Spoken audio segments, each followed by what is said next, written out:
Well, please drop in the chat where you're tuning in from. And welcome to our No Cuts, No Compromise virtual rally. Tonight, we are coming together to fight back against threats to Medicaid, Medicare, and Social Security.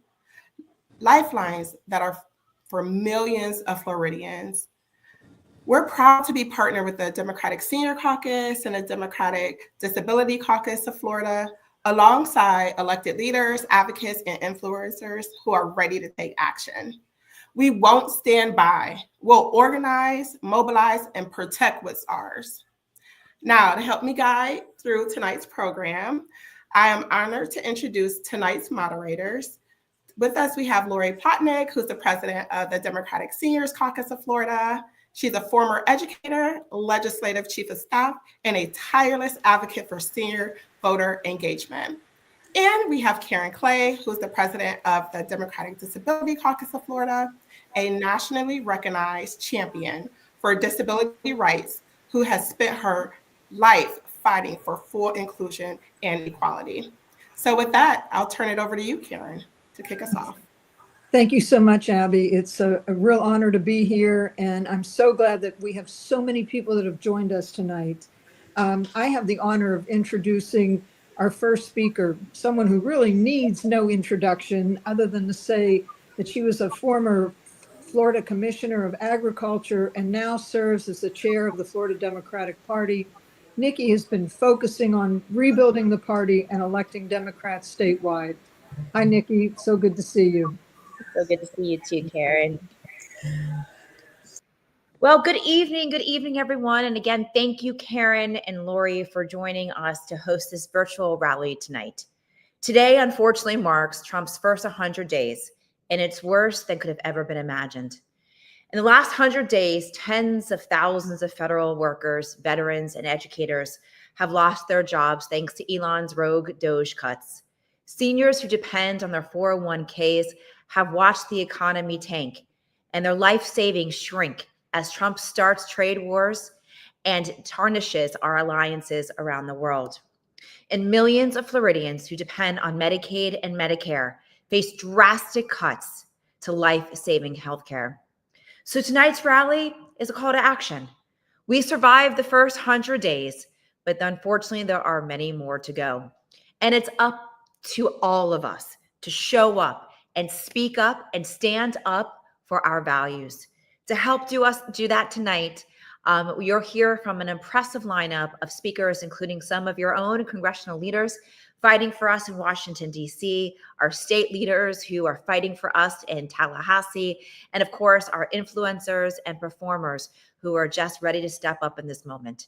We hope this event leaves you feeling inspired and ready to mobilize, because it is moments like this that we are needed the most. And so with that, to kick us off, I'm going to send it back to Lori Plotnick to kick us off this night. Thank you, Chair Fried, and thank you and your staff for hosting tonight's rally. And hopefully we will all feel that call to action, because we know what the first 100 days felt like. But now let's hear from three of Florida's fiercest champions in Congress. Congresswoman Debbie Wasserman Schultz, a leader protecting Social Security, Medicare, women's rights, and affordable health care. Next, we will hear from Congressman Jared Moskowitz, fighting for gun safety to make Florida's schools safer, addressing climate change, fighting for Social Security and democracy. And of course, Congresswoman Lois Frankel, defending reproductive freedom, healthcare access, and Social Security every day. Let's welcome them.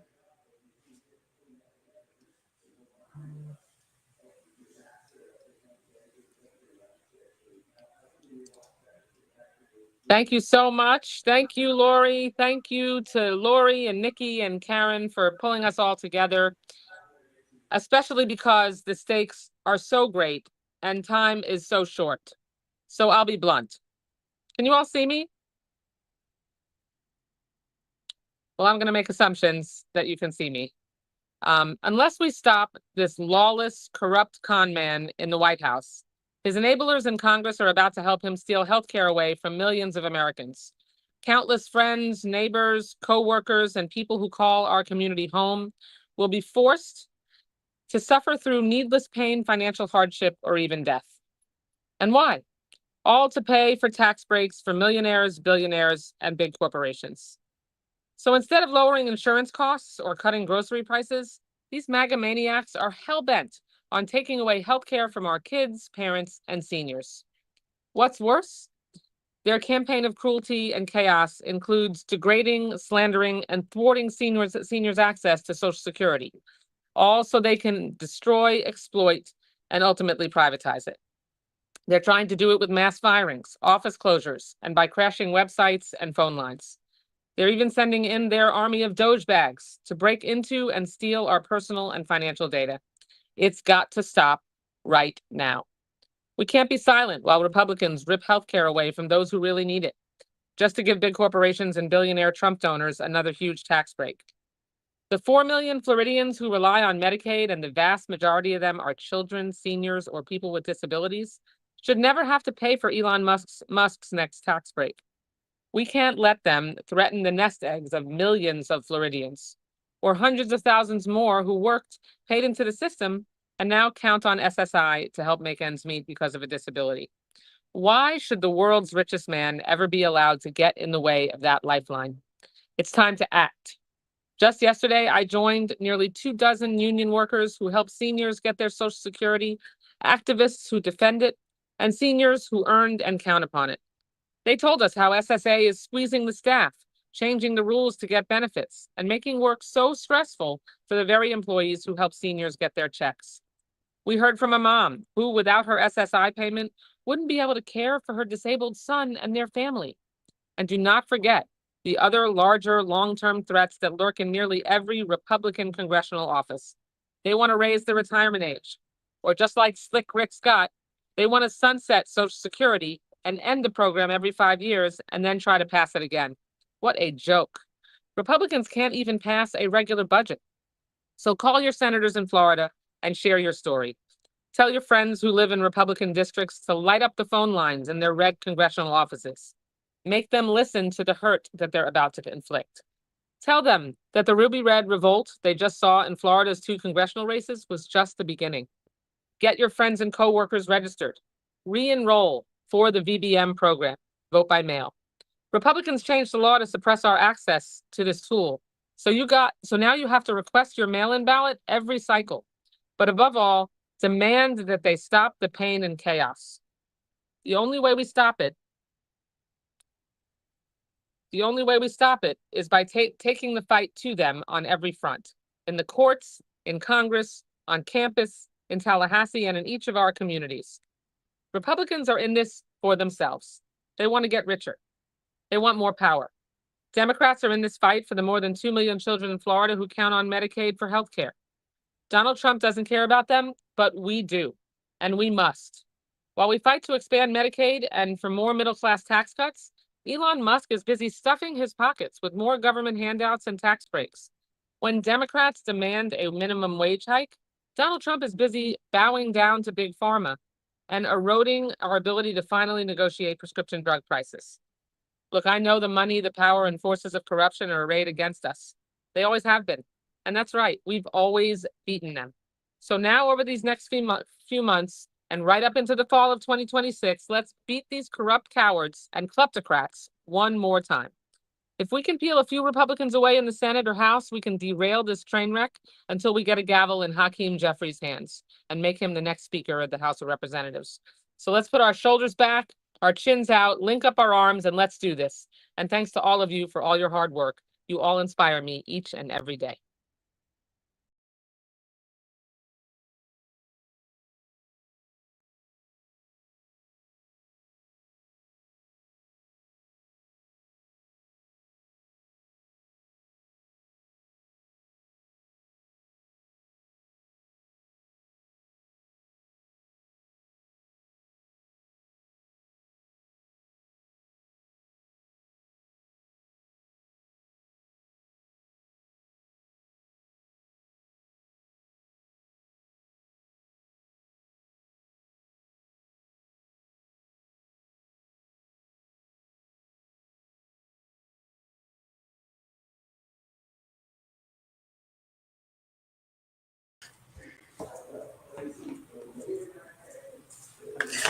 Of course, we're having technical difficulties on this new platform, but I know that we are trying to resolve Congresswoman Frankel's. Oh, I'm there here. we have her. Oh, thank you so much for putting up with our technology, Frankel. Hello. Good evening.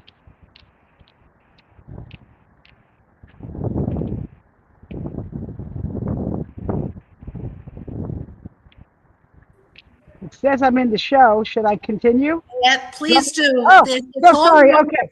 I'm going to Yeah. be quiet. Okay, that's all right. Greetings, everyone. Well, we're just about hit 100 days since Donald Trump was inaugurated. 100 days of chaos, destruction, and heartbreak with his pal Elon Musk, who's taken a chainsaw to American dreams. Tonight, I just want to talk about probably one of the most important safety nets and programs ever in this country, and that is Social Security.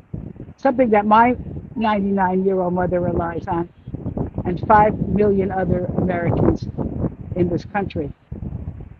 The Republicans, they won't come out and tell you right up front that they would cut anything with Social Security, but they go through the back door. My friend Debbie Wasserman-Schultz talked about that. They go through the back door. What are they doing? They're firing thousands of employees. They're closing offices. They're changing policies to make it much more difficult to get those benefits. And last week I stood in front of our Social Security office in West Palm Beach talking to folks, and I met a woman from my hometown named Lynn, 78 years old. She worked her entire life. And she told me that every other Wednesday at midnight, she looks at her bank account digitally to see if she got that check. Because she said if she didn't, she can't pay her rent. She can't pay her cable. She can't buy her food. Social Security is not a charity. It is a lifeline, and to the 5 million people on it, and something that they earned. And for almost half of them, it is their only source of income. So thank you all. I'm glad to be at this virtual rally because Democrats, we got to fight back. Fight back. The chaos, the destruction, and the heartbreak in these first 100 days will continue unless we take our country back. And that's what we're going to do. So thank you and have a wonderful evening. Thank you, Congresswoman. Thank you very much. And now I think we have Representative Jared Moskowitz. Thank you for joining us tonight. Hey, Lori, can you hear me? Absolutely. It's all yours. Well, thank you. I want to thank you and Nikki and obviously Debbie and Lois, my colleagues. I want to thank all of you for being here to help raise awareness about the threats that we're facing from the Trump administration. 100 days in, as Lois said, it's just chaos and carnage and destruction. We have, let's go over the accomplishments. The stock market is worse. The economy is worse. More people have lost their jobs. The cost of goods are more expensive, less allies in the world. It is everything Donald Trump told people he was going to do that they didn't believe, and worse. And now more than ever, we need Floridians in the fight to push back on destructive policies coming out of DOGE, which has been a complete and utter failure. Out of the White House, out of the Republican majorities, to ensure that we protect these programs that you all and the communities rely on. At the forefront of this fight is our work to protect Social Security, Medicare, Medicaid. We've seen these threats to these programs. We've seen what pressure can do to hold them accountable. The stuff that you guys have been doing in the district, going to rallies and protests, it's getting their attention. It matters. Let's start with Social Security. Like for me, right, more than 7 million seniors rely these Social Security benefits that make up 90% of their income. 160,000 of my constituents in the district alone depend on Social Security. But Elon Musk and the kids he's hired at Doge are trying to make it harder to get those benefits. And this is coming from a guy who calls Social Security a Ponzi scheme. It's coming from an administration that says seniors who worry about not getting their Social Security check must be fraudsters. And we know better. And we got to hold them and these out of touch billionaires, these people in the administration accountable. I've heard from seniors in the district they couldn't access the Social Security phone line for simple questions and requests related to their benefits they had earned. It turns out Elon and Doge was trying to cut the phone line. I led the effort along with 60 of my colleagues calling out Doge on the phone line. And because of that pressure, they've backed off. Seniors should not have to wait 2 to 3 hours, which is the average time now on the phone. We got to improve that, let alone eliminating that and pushing them to, an AI chatbot or only to computers. We've seen similar threats to Social Security field offices, more than 50 of them in Florida, and we're not going to stand if Doge tries to come for them and close them either.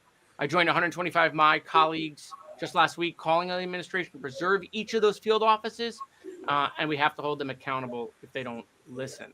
I've pressed my Republican colleagues to take action to protect Social Security, Medicare, and Medicaid, but they refuse. They're still considering their government funding bill earlier this spring. And when I filed an amendment earlier to try to, not give the president the authority to cut Social Security, Medicare, and Medicaid, very simple amendment, just said the president would not cut Social Security, Medicare, and Medicaid.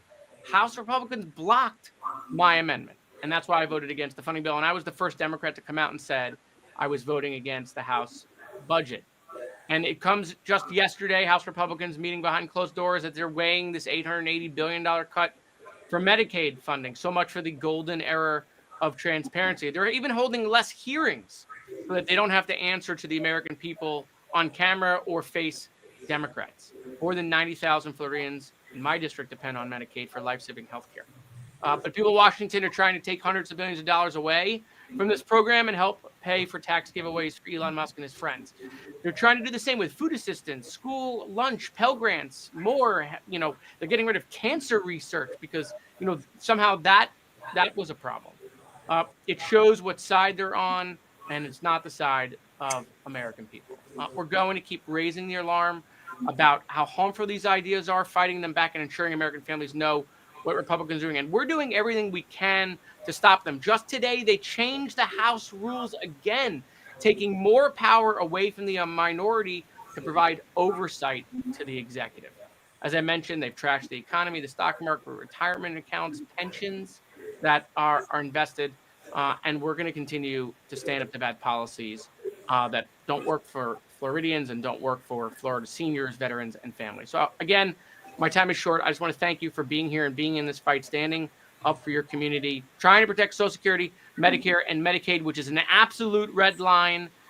And I know whether I'm up in Washington or down in Florida, you guys are in the fight. We're in the fight. We got to do it together. We got to unite. Now's the time for the Democratic Party to unite, not fight with each other, but to fight them. And we got to make sure Hakeem Jeffries becomes Speaker in 2026. That's the only thing that's going to provide any breaks to what's going on here. Thank you so much.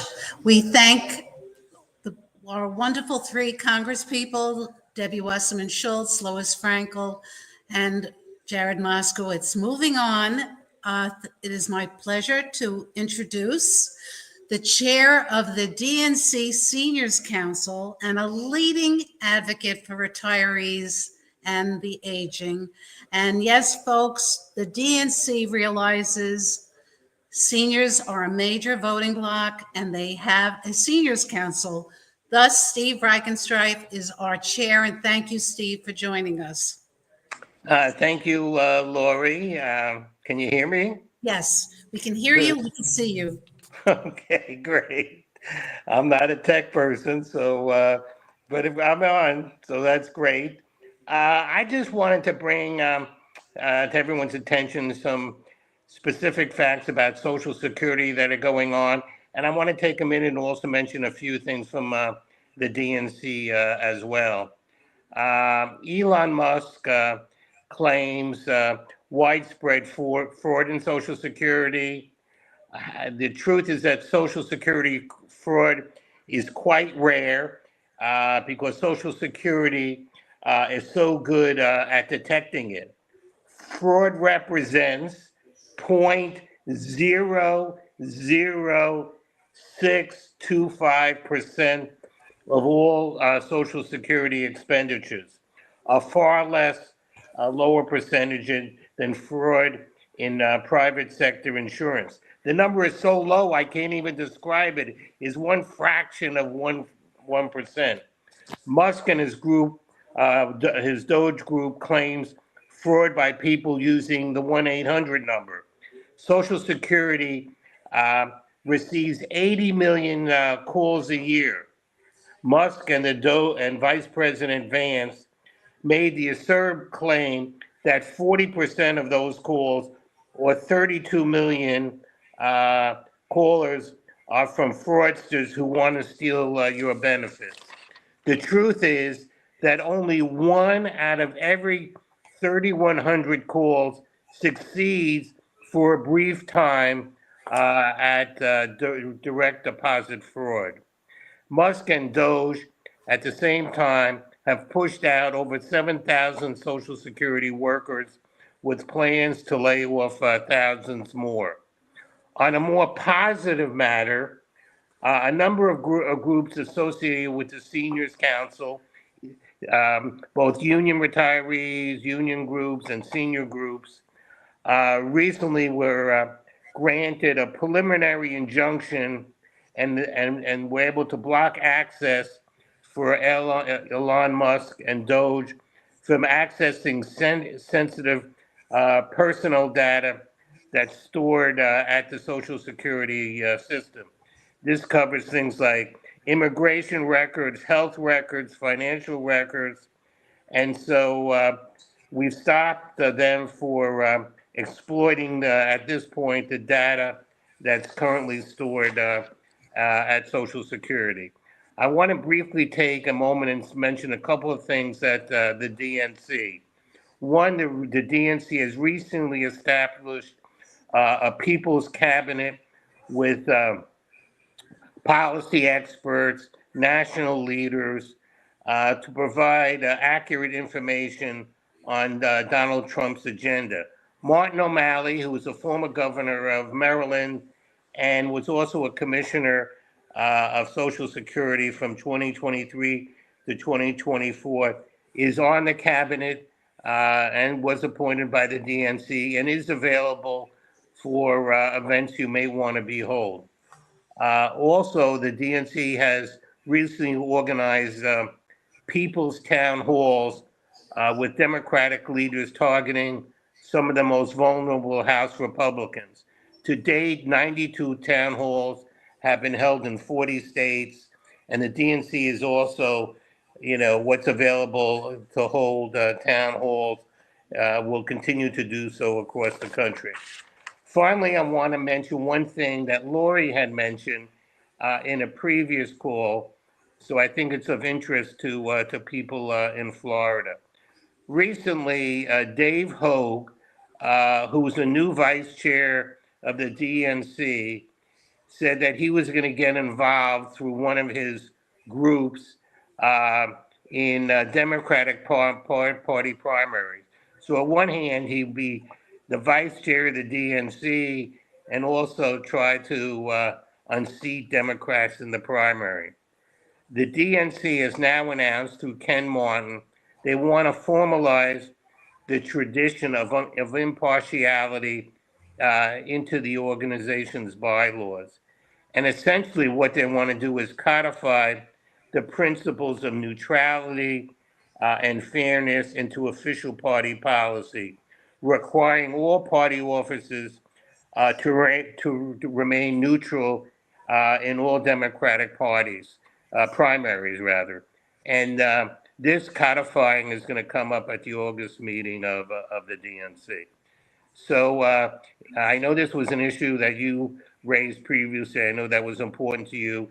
And I'm pleased that the DNC was addresses this issue. So he and the others have to decide either whether they want to be a DNC official or they want to, get involved in primary politics. You can't do both once this is codified.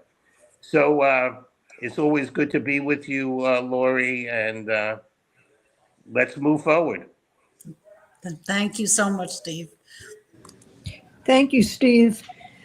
72 million people in this country rely on Medicaid for their health care. 11 million of them are individuals with disabilities. And no one can define how much and how important it is better than someone who relies on Medicaid every single day. And that's why I'd like to introduce Brandon Williams. Brandon heads up the Disability Caucus chapter in Palm Beach County. And he can really tell you what it's like to need a program that is so essential to 11 million individuals with disabilities. Thank you, Brandon. Go ahead.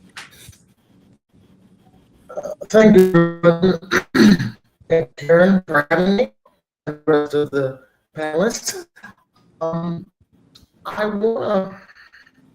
They told me I have 4 minutes, so we'll work on that. What I want to say is Medicaid is not just a program. Medicaid, I've had my entire life. And Medicaid is a promise. And that promise is that people with disabilities who need help in voicing their opinions, in advocating for themselves, in advocating for others, they need that help. They need that push, if you will. But for me, when Donald Trump came into office and his people started saying various things about reducing Medicaid and cutting and slicing and doing all of those other stuff, was, oh dear, my independence is in jeopardy. My Medicaid story, in brief, is that if it weren't for Medicaid, I would not be here. That's the bottom line. If it weren't for Medicaid, I would not be here. Some of my disabilities require expensive medication. And if I didn't have the ability to afford those medications, I would not be here. I have a $34,000 power chair, and I could not afford that without Medicaid. And that, ladies and gentlemen, is my and other people like me, that's our mobility. Not having our power chairs, or not having our wheelchairs, or not having our walkers, or those types of things can and will make us a prisoner. So whatever I can do or we can do, let's make sure and do that, because there are a lot of people who can't or won't speak. But we have to as the party speak for them, because they do have opinions and desires and such, but they just don't want to be up front. Well, I personally don't mind. So anything I can do or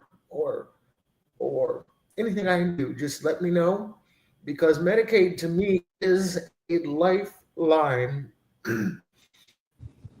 I have one medication, for example, which is, I think it's 50 cents a pill. That's not the problem. I have another medication that's $450 a bottle. Without that medication, without both of them, I couldn't function. So I will say this, as long as we have the opportunity and we have people in in positions to Washington, I'll be there right there with you when you ask for me. Thank you. No, thank you, Brandon. Such powerful words and a very powerful message, because people really need to understand that Medicaid is more than a lifeline. Medicaid is a life. Okay, next I'll be introducing Jessica Craven. And Jessica is a political activist, grassroots organizer, and author of Chop Wood, Carry Water. That's a newsletter. And Jessica, thank you so much for joining us tonight. Well, thank you, Karen. Thanks for having me. And it's so great to be here. Thanks all for showing up to fight for Social Security and Medicaid, these important programs that are saving tens of millions of lives in our country every year and creating good lives. And, you know, I won't add much to what everyone else has said. I just want to say that, so I'm an activist, first and foremost. I write an activist newsletter. I make videos about how to get involved and how to get engaged. And what I want to tell you is that this entire attack on Social Security and Medicaid has happened in a really sneaky way, right? Trump and the Trump administration, they couldn't come right out and say, we're going to, you know, propose a bill that's going to cut Social Security, because they know that Social Security is that third rail. You can't touch it. So what they've done instead is they've brought in Elon Musk and all of his college kids, and they have been hollowing it out from the inside through layoffs, through RIFs, through all of the things we've talked about here, right? And I think they hoped that no one would notice until the agency was so far gone and so badly wounded that there was nothing left to do but to privatize it, which of course is their dream, right? That's what they want to do. And the same thing with Medicaid. They thought, well, we want to give these tax cuts to rich people, so we're just going to sneak in these cuts in this, you know, budget resolution, but Americans don't understand civics and they're not going to understand what we're trying to do until it's too late. And instead, what has happened is that people are paying attention.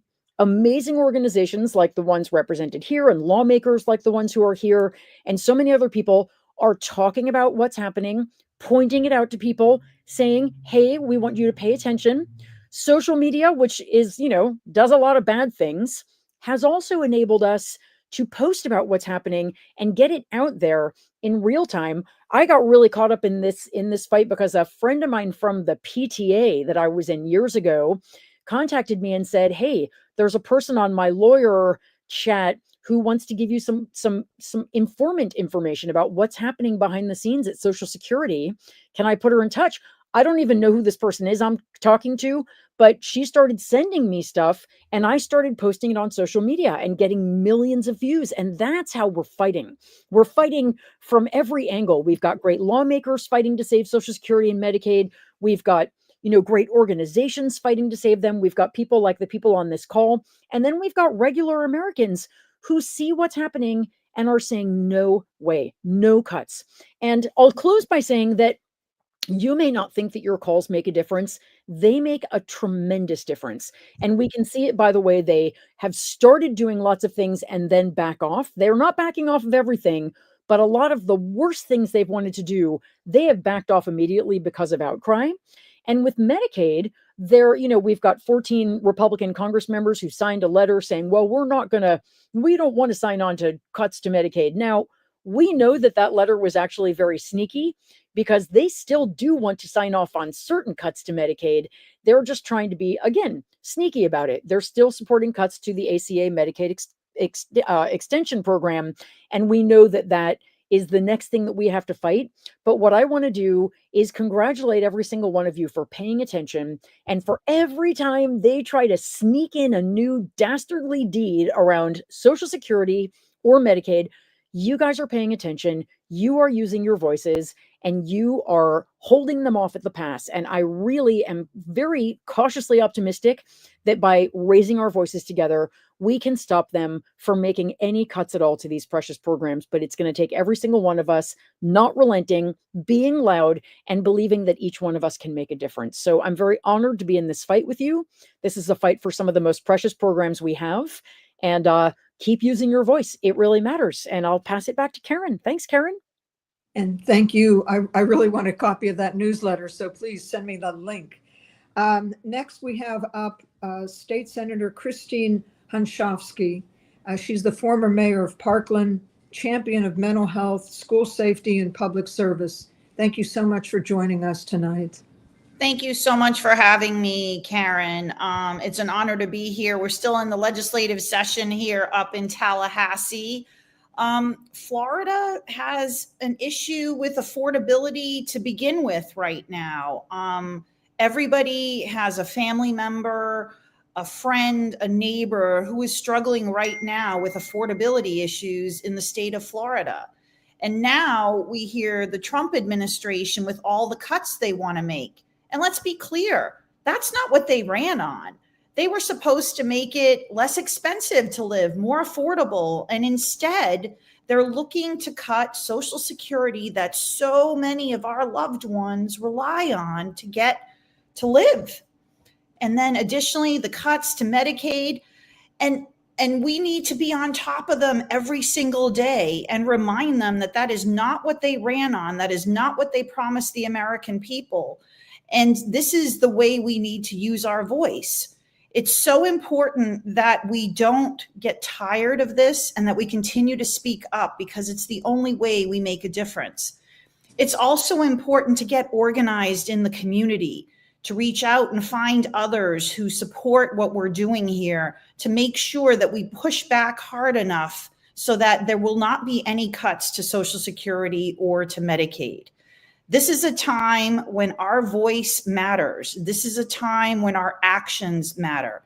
And it's incredibly important that those who represent us hear from us, and that we gather together, bring our friends and our neighbors together so that we can all speak with one voice about how this is not what we were told was going to happen, and that we do not support these cuts that so many of our loved ones rely on. I want to thank all of you for being in this fight with us, for making sure that our democracy is alive and well by using your voice and your time and your energy to protect what people depend on to live, and to make sure that in the future we have better government to represent us.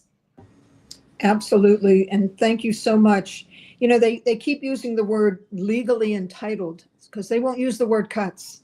But by that, they mean they're going to change the criteria for eligibility. So we really have to pay attention and make sure that people who are going to be impacted know to speak up as soon as possible.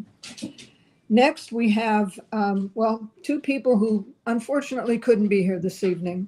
Congresswoman Kathy Castor and former Florida State Senator Dave Ehrenberg.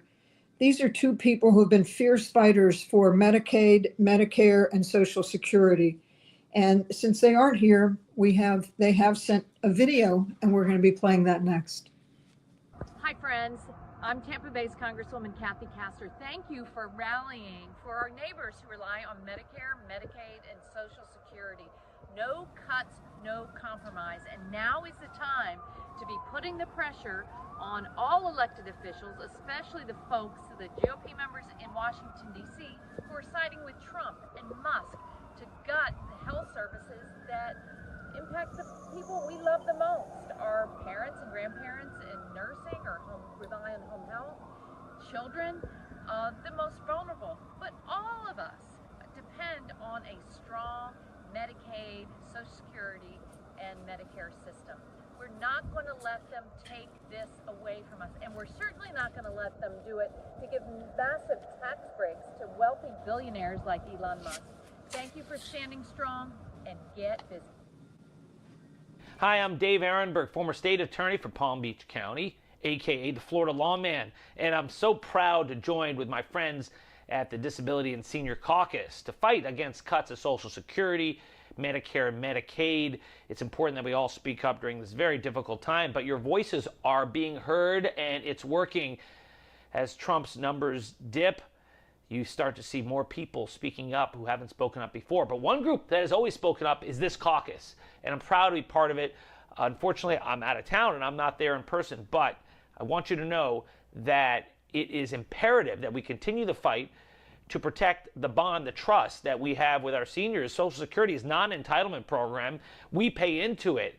It is a promise that the federal government makes with individuals. And one thing that Donald Trump did not campaign on is a cut to Social Security, is a cut to Medicare and Medicaid. He didn't campaign on those things because those things would be very unpopular, and they are unpopular.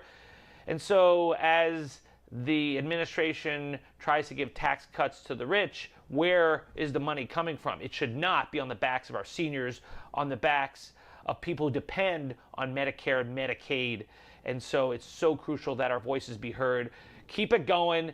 It's working, and I'll be there with you every step of the way. Thank you, and I'll see you soon.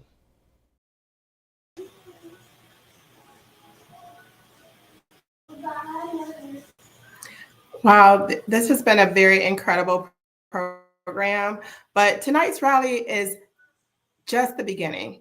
Protecting Medicaid, Medicare, and Social Security requires all of us to stay engaged. There are so many ways you can get involved with our year-round organizing efforts. So visit for the Democratic Party's Get Involved page and follow us on social media as well. We'll be dropping these links in the chat. Also connect with the Democratic Disability Caucus of Florida and the Senior Caucus of Florida as well. We'll be also including these links in the chat. There's a place for you in this movement. Whether it's volunteering, organizing, amplifying our message, every action matters. Together, we will protect critical programs that millions depend on. And now I will turn it back over to Lori. Thank you, Abby, and thank you for all you've done to make tonight a tremendous success. Now it's my honor to introduce a friend of ours in Broward County who has a personal story about her daughter. Karen is an activist, but she's also a former school board member in Broward County, disability rights advocate. She fought for a lot of the things that her daughter needed, and she championed inclusive education. So I am so happy, Karen, that you have an opportunity to tell your story about you and April. Thank you. Thanks, Lori. You know, in 1977, my family and I moved to Tamarack, and I was about 7 months pregnant with my youngest, and April was about 17 months old. The first thing you do when you have a new home is you take your kids to a pediatrician, right? Well, that's what we did, and off we go. And the pediatrician, who saw her about 15 minutes, said, I think she might have cerebral palsy. She's not wanting to stand up. She sits fine, but I see some other things as well. And off we went in this merry-go-round of visiting specialists. Yes, indeed, April had cerebral palsy. So we started on the trek of getting her to therapies and getting her to preschool programs and so on. She started school and went to kindergarten, elementary school, middle school, and high school all throughout the time that we were living in Tamarack. But one of the things that I saw is the pieces that we had to discover for ourselves in terms of what April needed. Well, she needed a special stroller. She needed special shoes. She needed braces on her ankles to hold her feet straight. Stuff like that the family was able to provide. But as she got older, this is just like what our friend who was talking about disability-related issues, we had very much the same kind of issues. And one of the things that we did was learn about what our rights were and learn about what the programs were. And so there we go on a trek, getting April into the right classrooms at school, getting April into the right therapist, all of the things like that. Well, then she graduated, and now she's an adult and she's living in a whole different world. And it was a discovery for us, because that whole different world meant we had to learn about Social Security. We had to learn about Medicaid. We had to learn about those ancillary types of services. And having said that, we had to make sure that everything got matched up properly. So here's what I learned, and I'm sharing with you. Supplemental Social Security, which is actually we call SSI lovingly, Supplemental Social Security offers funds that are directed to the individual with a disability so that those funds can be used for possibly housing, home care, stuff like that. We also had to learn about the Medicaid program, not to be confused with the Medicare program. And those kinds of funds were helpful to be useful in medications and things of that sort. But here's the thing. April is almost 50, and her mom is almost 78. And so we have some other things that we have to decide about. But what I wanted to say to all the people that are listening is that kids and adults like April live in our neighborhoods. They're part of our families. They're part of our school-age kids' friends. And all of us may not have somebody with a disability like April has in their families. But my suggestion is to consider the family next door, the family across the street, the family in the line at the grocery store.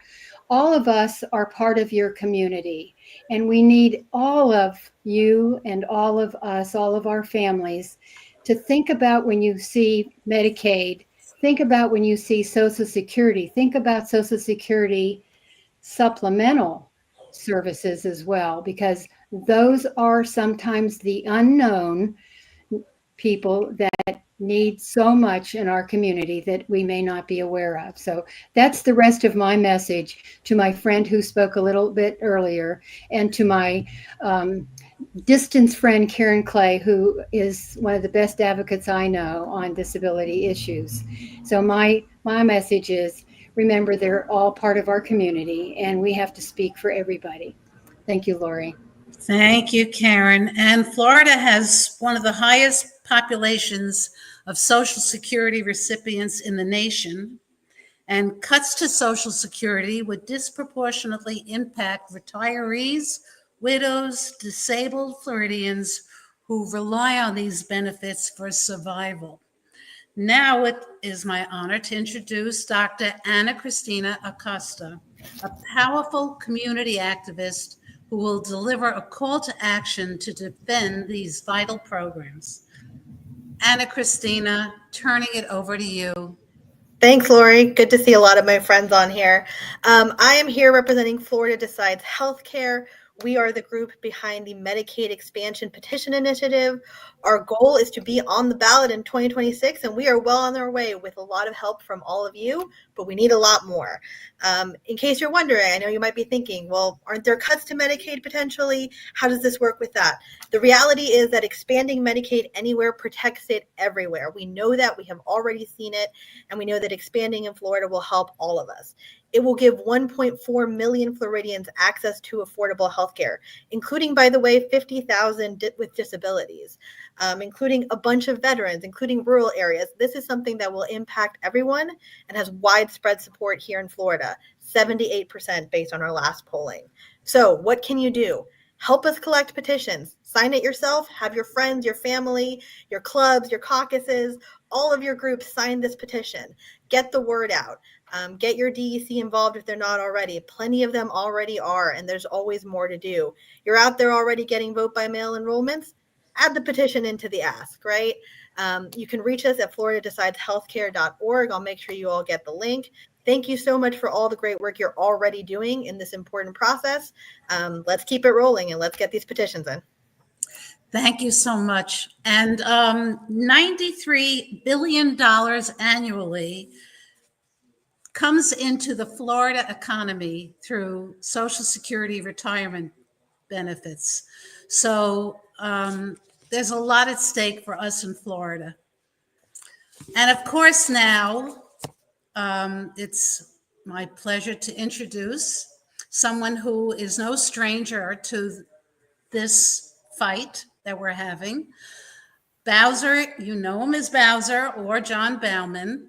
You may recognize him from Sha Na Na, the TV show he was on. You may recognize him from the movie Grease. You may recognize him from the Match Game, where he was a host.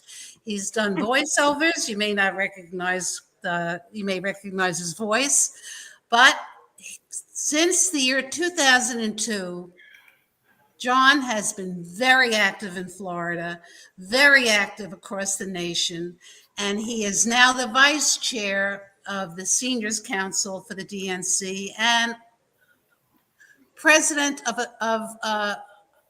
an arm that I'm not supposed to mention here, but maybe he could talk about that at a different time. But anyway, thank you, John. I know you're going to have some information, and everyone, please stay tuned because John always has a song for us. Thank you, John. Hi, thanks, Lori. And I think what you should say on here is that I'm senior advisor to Social Security Works. And Social Security Works, is an excellent organization that fights for your earned benefits. I don't know that the word earned benefits has been said on this meeting, but it should be. Social Security and Medicare specifically are your earned benefits. They're not entitlements, and they don't belong to anybody else. Now, with regard to all the programs that have been mentioned, and Medicaid is a real focus right now because you have heard it, you know it, that this administration, or this regime, I think is a better word for it, is really trying to decimate Medicaid very specifically. It's going backdoor on Social Security through trying to destroy the Social Security Administration, but it's going straight for Medicaid benefits. And among other things that you should know, Medicaid pays for over 50% of long-term care in America, besides all the things that have been talked about today. That means 60% in Florida of nursing home care is paid for through Medicaid. And home care, which we all want ultimately, is paid for mostly through Medicaid. Some assisted living can be paid for through Medicaid. So when you talk to your Republican friends, if you have any, or NPAs, who are very, very important, people who can be swayed by logical argument, be sure to bring up to them that Medicaid is a very important factor in their families' lives, because every family has pretty much been touched by long-term care at this point, aside from obviously the incredible stories of people like Karen Fortman and Brandon Williams, who were on earlier, who have benefited from Medicaid very, very directly in their lives. I do want to say that my wife, Mary, my wife of 54 years now, was an administrator, clinical director for school programs at the biggest agency in America that treats children on the autism spectrum. And they educates children on the autism spectrum. And this regime is going right after that money as well. So we're all in this together. Before Social Security, over 50% of American seniors had incomes below the poverty line. When there's talk about making America great again, we don't want to go back there to that time because America wasn't too great. I remember my father using expressions like going to the poorhouse. And, that was just an expression in my childhood. But there was a time before Social Security when it wasn't an expression at all. It was real. So we're not going back there. Public pressure works. Understand, everything you do matters. Public pressure really matters. They were going to cut off the phone service to Social Security on April 14th. Public pressure, they didn't do it. They said they were going to close 47 Social Security offices. Public pressure, we delivered letters the other day at the Social Security offices. Right now, they're not closing any Social Security offices, but we got to hold them to it. The letter that was sent, that was signed by 12 Republican members of Congress in moderate districts, swing districts, saying that they were not going to cut Medicaid. And I think this has been said very well today that let's see what that actually means, but let's hold them to it. Because this is our theme song. I've been singing this for a while now. Some of you have probably heard it before. It used to be called Good Night, Sweetheart, Well, It's Time to Go. But we've changed the lyrics a little bit. I'm sure you'll catch on pretty fast. Good night, Donald Trump. Well, it's time to go. Good night, Donald Trump. Well, it's time to go. Don't hate to leave you, but we really must say good night, Donald Trump. Good night, and take Elon Musk with you. Good night, Donald Trump. Good night, and take Ron DeSantis with you. Good night, Donald Trump. Vote for Democrats, because at the end of the day, Democrats have all got to end up doing this.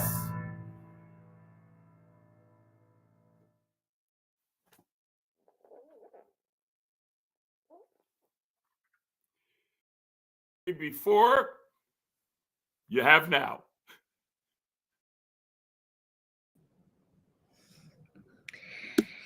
Good evening, good evening, good evening. And thank you again for all of that. We got roughly over 800 people that are still on watching tonight's town hall, emergency town hall, no cuts, no compromise to our Social Security, Medicare, and Medicaid. You heard a lot of stories from advocates, stories from individuals. And this is our time to make sure that we're spreading this message, that we're sharing these stories, that we're elevating them of what is happening on the ground. And then what we are doing as not just Democrats, but also as Democrats, independents, Republicans, because these issues are American issues. As John just said, these are not entitlement. You all have paid into the system. And now it's time to make sure that those who have worked their entire lives and put money into Social Security, that you have access to it now in your retirement years, and Medicare and Medicaid for so many people that expected this money to be here for life-saving healthcare access.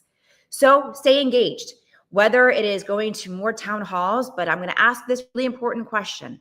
What are you going to do tomorrow? Are you going to make sure that you are signing up at your local party offices to volunteer?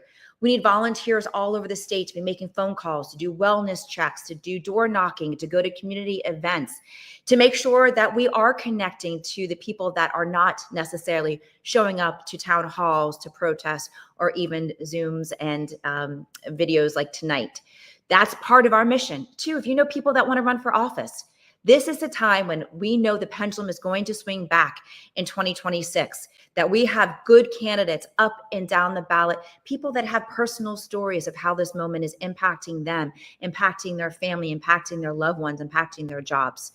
This is a time for people to come together, because this is the only way that we are going to fight back, the only way we're going to be able to protect democracy, that we are going to secure jobs in Washington, D.C., and that we are making sure that people are going to survive the next 100 days of this awful administration. So stay with us. Stay engaged. Follow us on all of our social media platforms. And of course, I would not be chair of the party if I didn't ask this. If you've got a couple extra dollars, $2, $3, $5 to give to the party as we are building the infrastructure for year-round organizing, year-round voter registration, and support for these candidates up and down the ballot. We are in this together, and Democrats are going to continue showing up and doing the work, protecting our communities and making sure we're getting through this time together. So thank you for everybody who tuned in tonight. Be on the lookout for our next of our different events that we're going to be having all throughout the state and throughout our communities. Again, thank you to Lori and to Karen, who are some of our strongest advocates for their communities inside of the state of Florida, who are elected officials who joined us this evening. And most importantly, thank you to all of you. We can't do this without you, without the volunteers, without the people telling their stories, engaging in this moment. So looking forward to seeing you all in the very near future. And we will continue to stand up and fight for democracy for everybody, whether you're a Democrat, Republican, or independent.